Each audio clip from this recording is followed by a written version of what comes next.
It was a bitter Tuesday afternoon when Jacob stepped into the furniture store, shaking raindrops from his worn canvas jacket. The sky had opened up an hour ago and poured relentlessly, as if mocking his worn-out shoes that squelched with each step. Jacob was painfully aware of the squiggles that marked the toes and heels, scars of countless struggles, underscoring just how thin the leather had become. He hoped no one would notice or care. Entering the brightly lit interior, the sight of pristine couches and polished tables met him, creating an unnerving contrast to the dreary outside.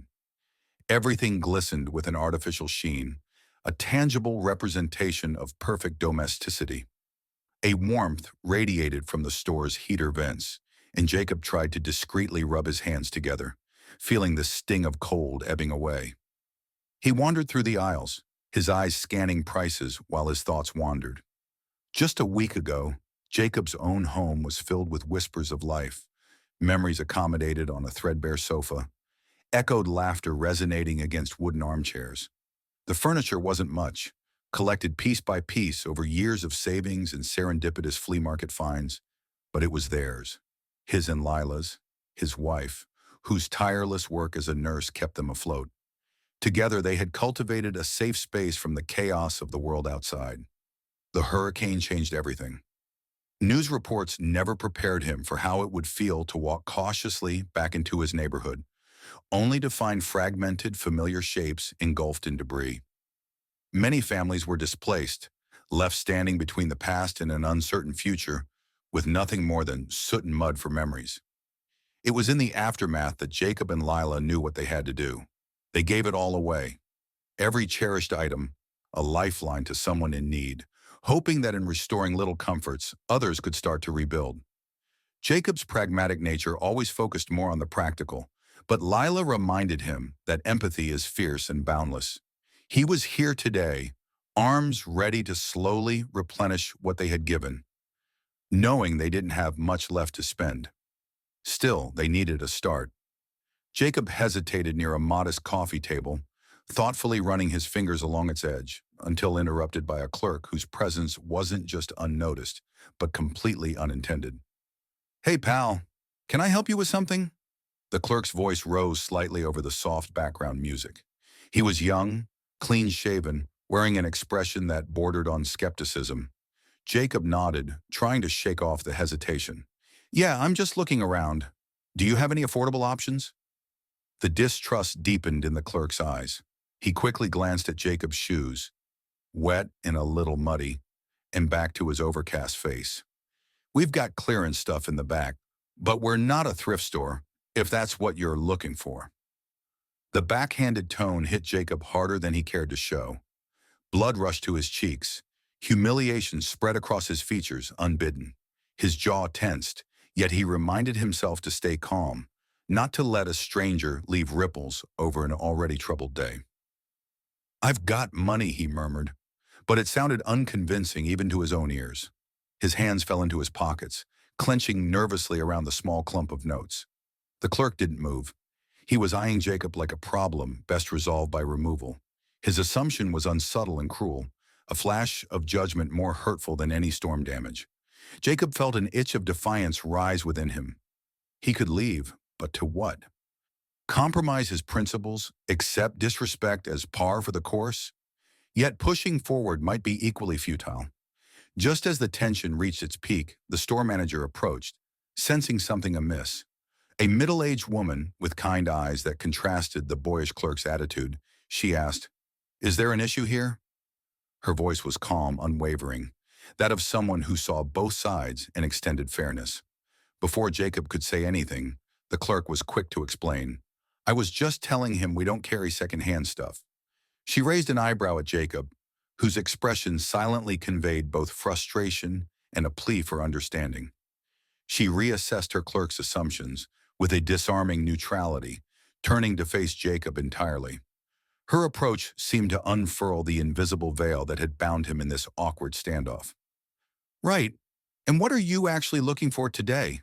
she asked Jacob, her voice resonating with genuine interest rather than mere customer service routine. Her inquiry was simple, a doorway Jacob wasn't sure he dared to cross, not after what had just happened. Yet he inhaled deeply, ready to speak truth, and awaiting what directions fate would take next. Jacob hesitated, weighing his words carefully. He felt the manager's eyes on him, expectant and open, unlike the clerk's thinly veiled impatience. The store hummed softly with the murmur of other shoppers and the quiet rustle of fabrics. "I'm just trying to rebuild," Jacob finally said, his voice firm but laced with vulnerability. He had learned that vulnerability could be strength if wielded with sincerity. "We gave away most of our furniture to folks who lost everything in the hurricane, just looking to start over with what we can afford." The clerk scoffed slightly, dismissing the explanation as another rueful story spun to evoke sympathy.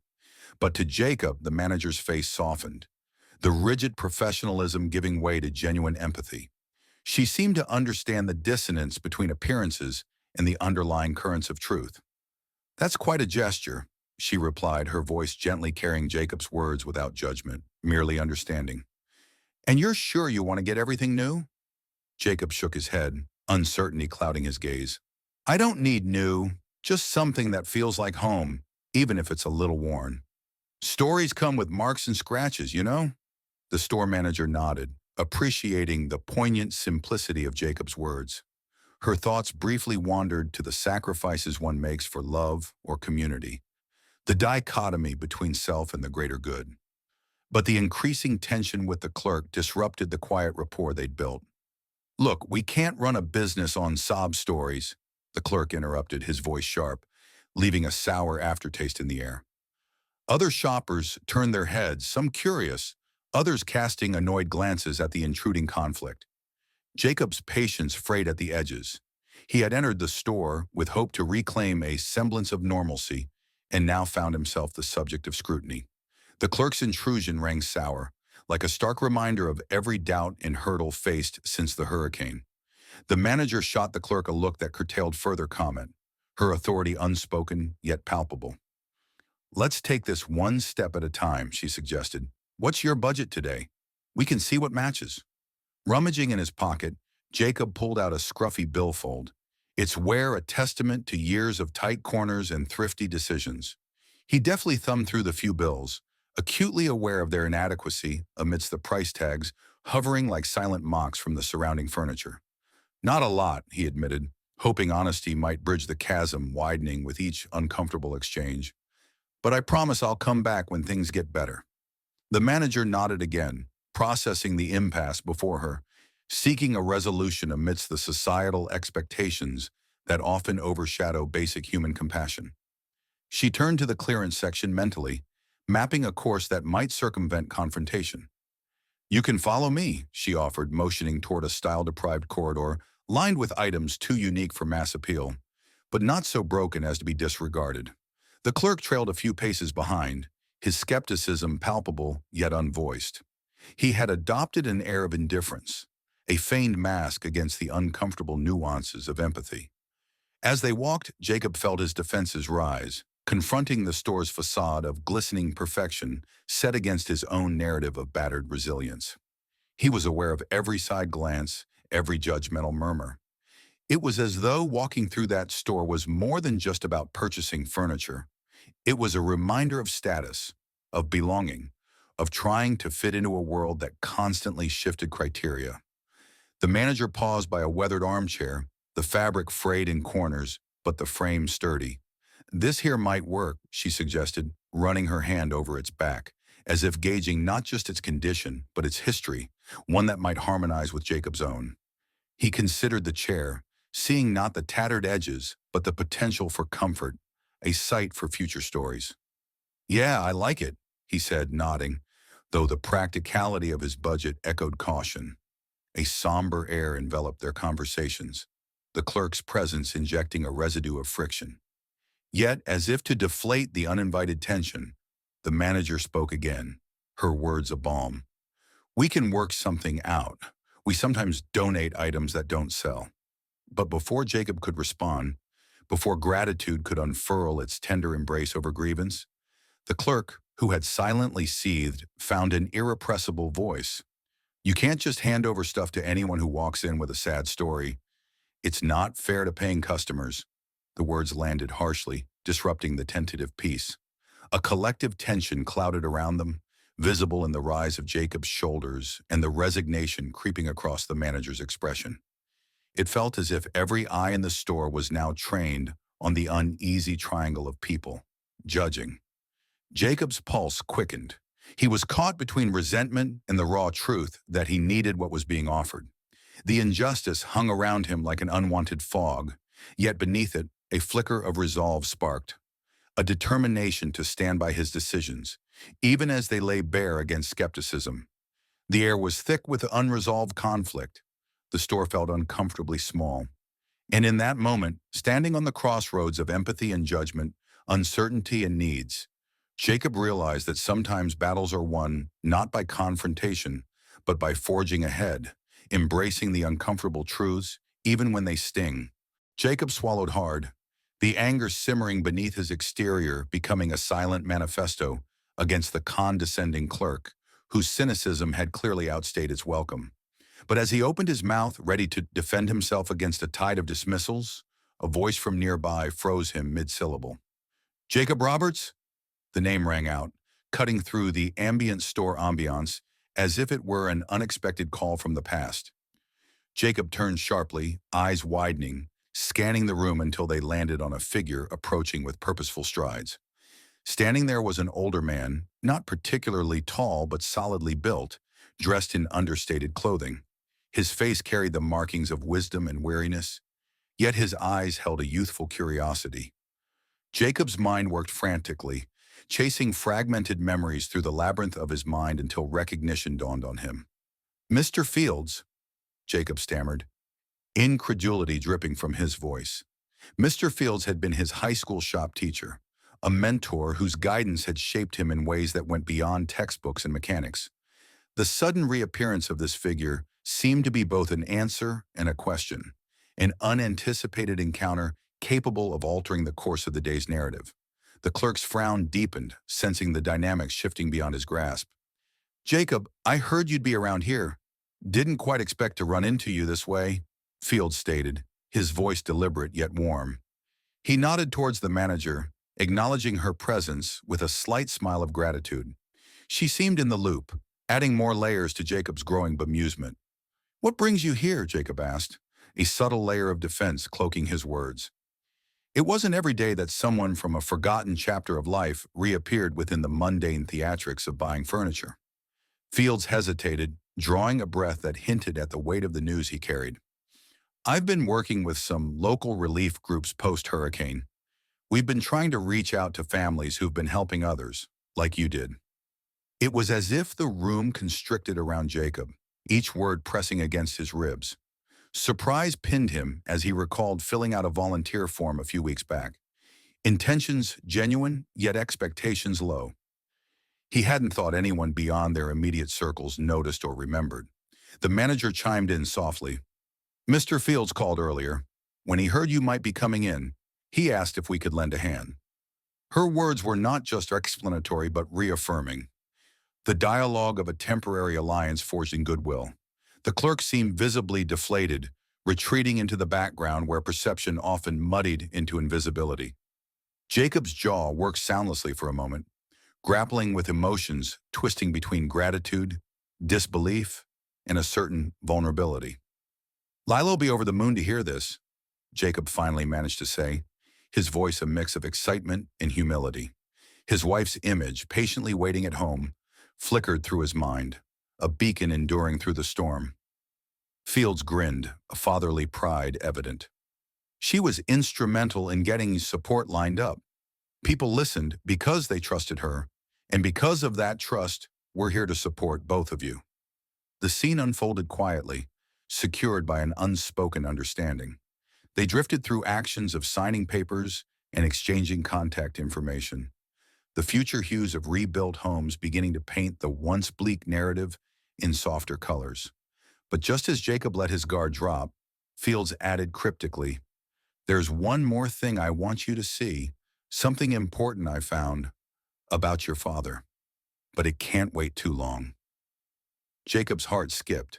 His father, a man estranged by time and distant choices, woven suddenly into the present fabric with implications yet unrevealed.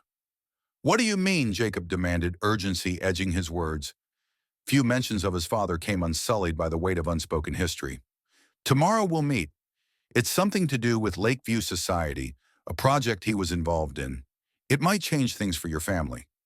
Fields dropped the words like pebbles into a pond, the ripples spreading uncertainty, curiosity, and unmistakably apprehension. But what was he? "I'll explain tomorrow," Fields interjected, his smile both reassuring and enigmatic. "Trust me when I say it's going to be unexpected." Jacob stood there, the store and its fleeting dramas fading as Fields' revelation eclipsed them, weaving a new mystery that trailed possibilities stretching into uncharted regions of his own past. With the day ending on waves of the unforeseen, Jacob gathered himself, ready to dive deeper where narratives of generosity mingled with personal legacies, hoping the waters would reveal clarity rather than chaos. Jacob left the store with the manager's reassurances echoing softly in his ears, yet his mind was tethered to the unexpected conversation with Mr. Fields. The name Lakeview Society looped persistently through his thoughts, an enigma that remained frustratingly elusive. Upon arriving home, Lila greeted him with a mixture of hope and anxiety pooling in her eyes. She noticed the absence of new furniture, but caught sight of the subtle shift in Jacob's demeanor. He recounted the store incident, the unlikely intervention by Mr. Fields, and the cryptic allusion to his father. As they talked, uncertainty gave way to collective curiosity, forming an unspoken pact to pursue the truth hidden in the layers of Jacob's history. Later that evening, amidst their modest living room now reduced to basics, Jacob sent a message to Mark, his childhood friend who had transitioned from local gossip repository to dependable analyst of their small community's myths and mysteries. Mark responded with a terse line illustrating his excitement, something about finding out what lay beneath the town's polished facade. "Could uncover the skeletons or angels," Mark's reply teased, leaving room for both skepticism and thrill. Meanwhile, Lila mentioned a colleague at the hospital who had once mentioned the Lakeview Society in passing.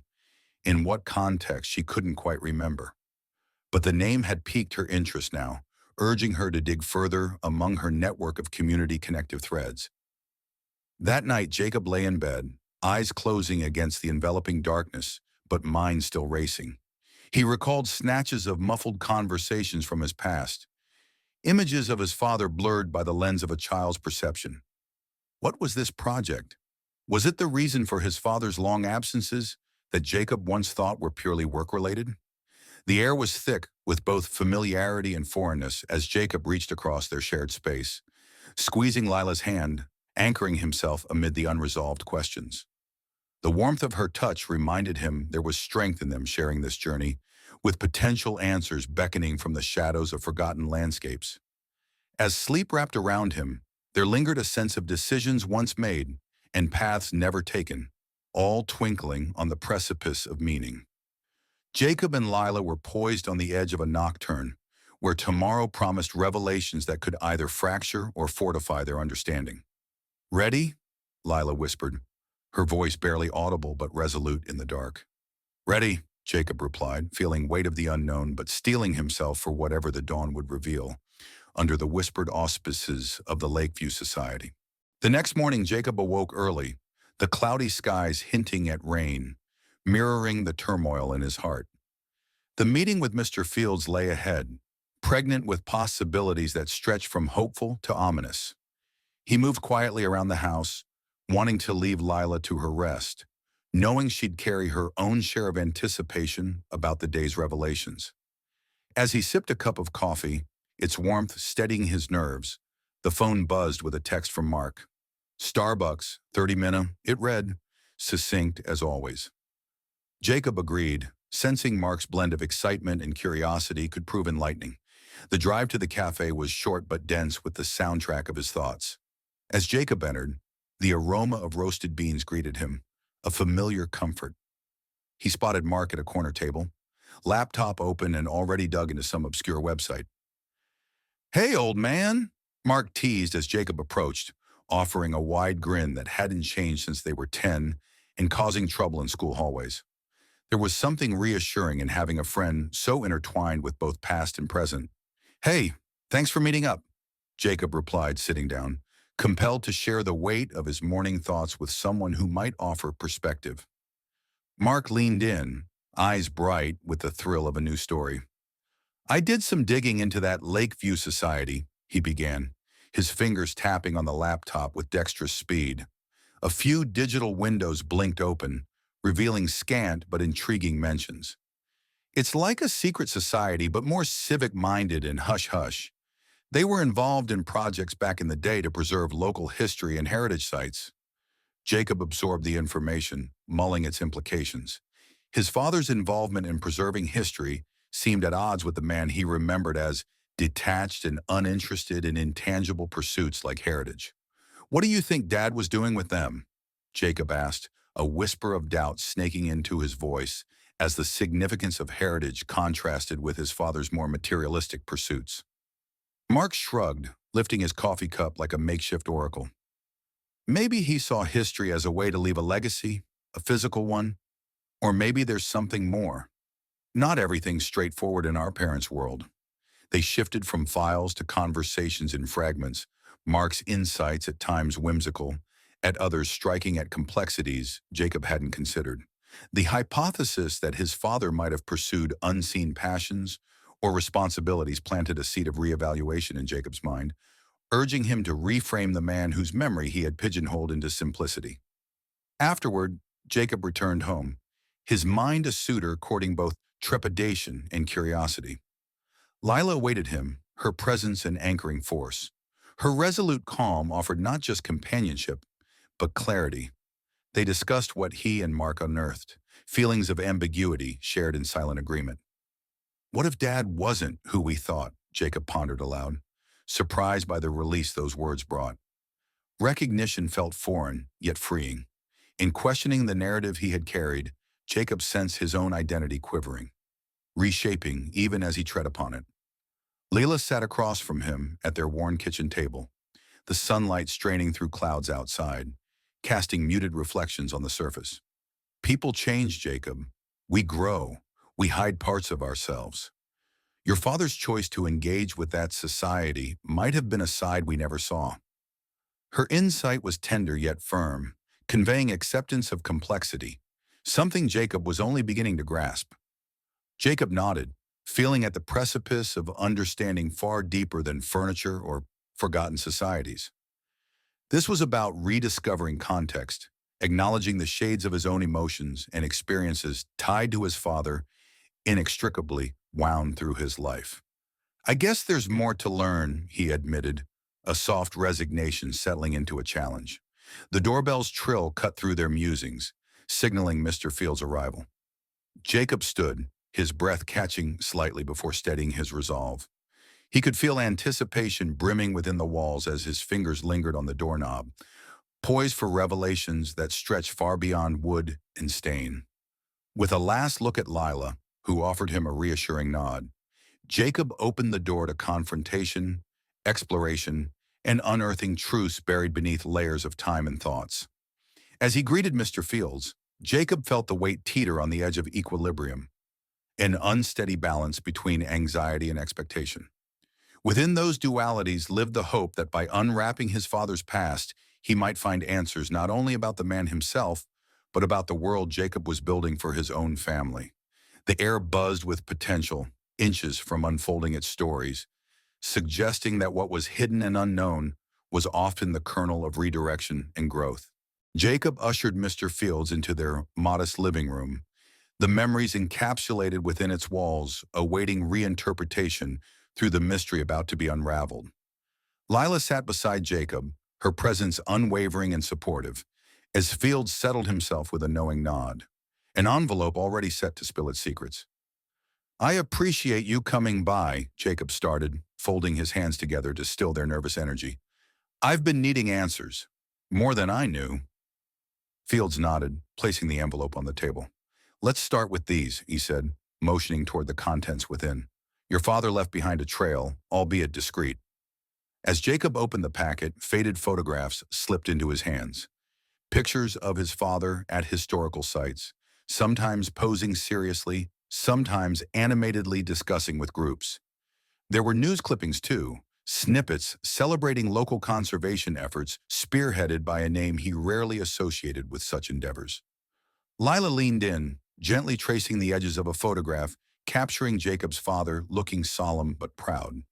Standing before Lake View, a grand old Victorian house they both had heard of, but never connected with personally. The Lakeview Society, Fields explained, clearing his throat slightly, was more than just preservation. They were planning on turning some properties into community centers, places where stories and history could be lived, not just remembered. This layered meaning struck Jacob profoundly.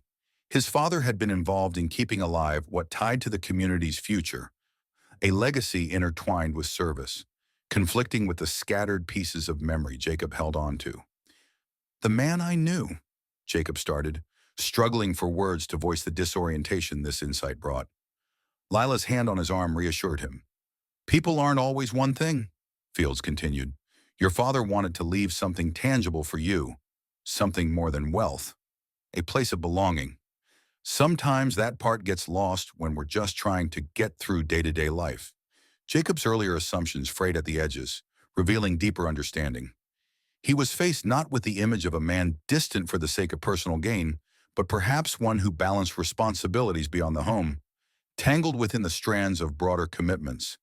"But why didn't he show us? Share it with us?" Jacob asked, old hurt seeping into new questions. Fields considered his response, mindful of the tender realizations unfolding. Sometimes intentions are misunderstood, or he might have thought this legacy was clearer than words ever would be. Maybe he underestimated how much you would want to be part of that discovery. The room filled with an expansive silence, memories poised to realign with truth. Jacob felt something unfurl within, a sense of radical empathy, not just for his father, but for the ceaselessly evolving narrative between parent and child. "We have decisions to make," Lila finally said, breaking the delicate quiet with a hint of determination, "on how we move forward, how we integrate this knowledge into who we are and what we build together." Her words gave voice to the ever-present hope that transformation lay not in static revelation, but profound integration of past and present. Jacob recognized her vision as the cornerstone of what they would create, built on the solid ground of reimagined inheritance. With Fields' guidance, they spent the afternoon among the photos and documents, unraveling threads of stories and shared axiom that spiritually connected them to those who came before. It wasn't about restoration alone, but nurturing an enduring community, where heritage and hospitality combined toward a better future. As evening descended, Jacob stood in the doorway as Fields departed, enriched by mutual respect and unspoken gratitude. The cosmos above shimmered steadily, a metaphor of illumination against the night's blanket. Jacob turned to Lila, the quiet between them settled by a shared understanding. His past no longer felt like an incomplete enigma, but rather resembled an unfinished portrait that he now knew how to begin to complete. The images of his father living purposefully despite his absence slowly transformed Jacob's perceptions of parenthood and legacy. It motivated him to be more open and intuitive within his own journey, where mistakes could coexist with intentions and vision. Together, they resolved to visit Lakeview, adding their own chapters to the space bridging memory and imagination. Within this rediscovered territory, Jacob found grace and reconciliation. Life's narratives rewritten not solely in discovery, but in continuous, thoughtful becoming. In the embrace of love and remembrance, Jacob understood that true legacy didn't need to be made visible at once. It resonated in each step towards authenticity, in weaving together every thread, realized within sunbeams cresting tomorrow's horizon. As the night closed in, Jacob felt the catharsis washed over him, profound and enduring. He had stepped into a story larger than himself, a narrative patiently unfolding as much about holding on as it was about letting go, blooming at last into a tale of redemption, connection, and myriad possibilities.